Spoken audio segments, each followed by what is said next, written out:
Agora vamos falar sobre o crime de desmoronamento ou desabamento previsto no artigo 256 do Código Penal. Artigo 256, portanto, desabamento ou desmoronamento. Traz na sua estrutura típica a seguinte redação, né? Causar desabamento ou desmoronamento, expondo a perigo a vida, a integridade física ou patrimônio de outrem. Vocês já estão cansados de saber, portanto, praticando, alcançando um perigo comum e um perigo concreto às pessoas ou coisas, A pena é de reclusão de 1 a 4 anos e multa, portanto, é uma pena similar à pena de exposição a gás tóxico ou asfixiante, e tem a modalidade culposa prevista no seu parágrafo único, que é detenção de 6 meses a 1 ano, né? Portanto, são penas mais baixas se compararmos aos crimes de incêndio, ou crime de explosão, ou crime, enfim, de inundação. Todos esses vão possuir penas mais graves do que é do artigo 256 do Código Penal. No que consiste a sua adequação típica, né? Como que se dá o crime de desabamento ou desmoronamento? Aqui nós trabalhamos com uma ação de um agente ou vários agentes, a depender se for em concurso, de que através da sua ação provoque a queda de uma enorme estrutura ou de uma estrutura pesada, né? E que com essa queda dessa estrutura venha a trazer um risco à coletividade, né? Coloque em perigo diversos bens jurídicos que são tutelados pelo direito penal. Importante que esse desabamento, esse desmoronamento, portanto, atinja a coletividade e isso fique demonstrado para que haja a configuração de um perigo concreto. Desabamento se dá quando tem quedas de obras construídas pelos homens e pelas mulheres, né? Então, o ser humano, portanto, ele vai lá e constrói prédios, pontes e etc. Importante eu fazer a correção desse slide, né? Então, por seres humanos. Ou desmoronamento é quando nós temos a queda de parte de solo, como, por exemplo, barrancos, morros, pedreiras. Então, são essas estruturas naturais, né? Se provoca um ou se provoca outro, há a possibilidade de adequação típica ao crime de desabamento e desmoronamento. Algumas distinções são importantes para a gente não incorrer em equívocos, né? Primeiro, o desabamento de construção que não cause risco à incolumidade pública. Nesse caso, é um delito previsto na Lei de Contravenções Penais, no seu artigo 29. E também há a discussão sobre a possibilidade de concurso ou aplicação do princípio da consunção ou absorção no caso de concorrência entre explosão e desabamento. Isso pode ser aplicado também no caso de explosão ou incêndio. Embora não haja consenso, isso já tenha, vocês evidentemente já devem ter percebido, todas as vezes, principalmente quando a gente fala da possibilidade de concurso, o princípio da absorção, né? Todas as vezes que a gente fala dessas possibilidades, há enormes divergências e enormes interpretações. Mas, de acordo com o Bittencourt, se há uma explosão que gera um desabamento, o agente deve responder somente pelo crime de explosão, restando ao desabamento a figura de mero exaurimento nesse intercrimes, né? Portanto, o desabamento seria a mera consequência, respondendo exclusivamente pelo artigo 251 do Código Penal. É claro que existem divergências.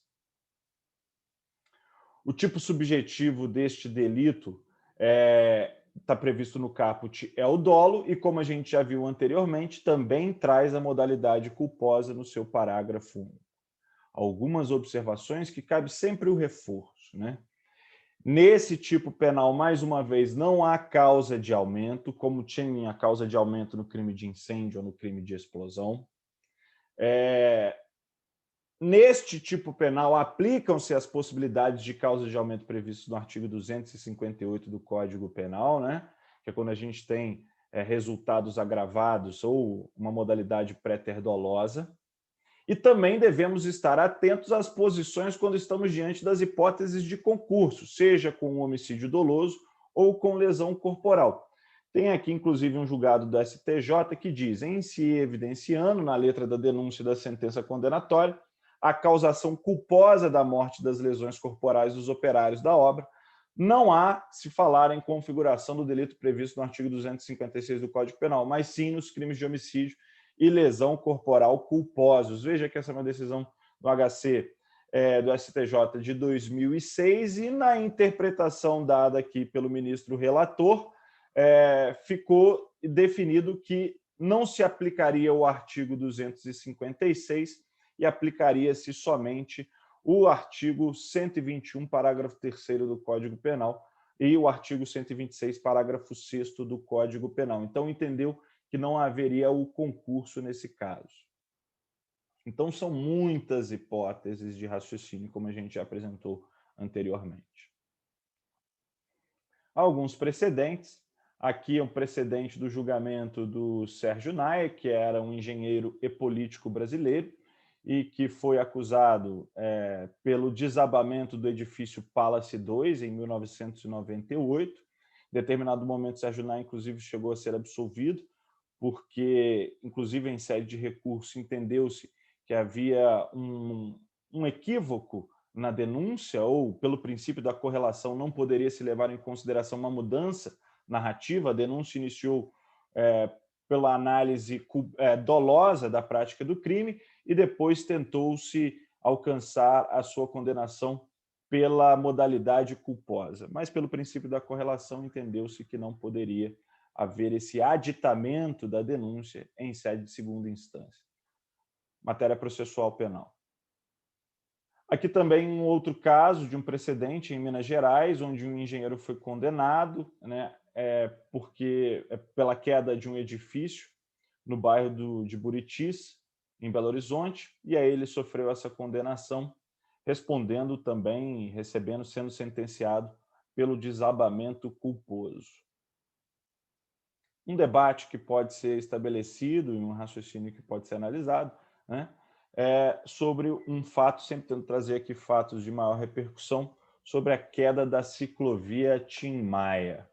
Vamos ver aqui um trecho de uma reportagem. Às vezes a reportagem ela vem com uma narrativa muito agressiva, porque a gente sabe que está falando de crimes, mas acho que vale a pena, pelo menos só para contextualizar. Cada um também tem o seu filtro crítico.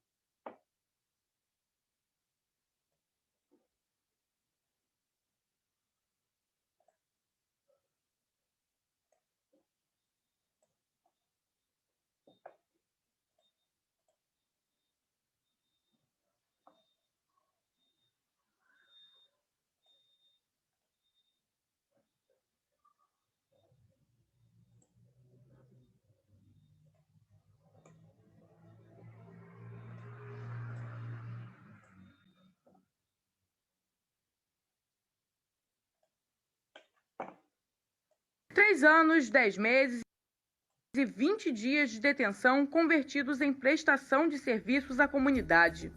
Essa foi a pena para os responsáveis por 2 mortes provocadas pela queda da ciclovia Tim Maia em abril de 2016. A decisão foi proferida pelo juiz André Felipe Veras nesta segunda-feira. Mesmo com um pedido de absolvição feito pelo Ministério Público, a Justiça entendeu que todos os réus tiveram algum tipo de atuação na construção da ciclovia, seja na confecção do projeto ou na fiscalização da obra. Entre os condenados está o engenheiro Luiz Otávio Vieira, irmão do, na época, procurador de Justiça do Rio, Marfan Vieira.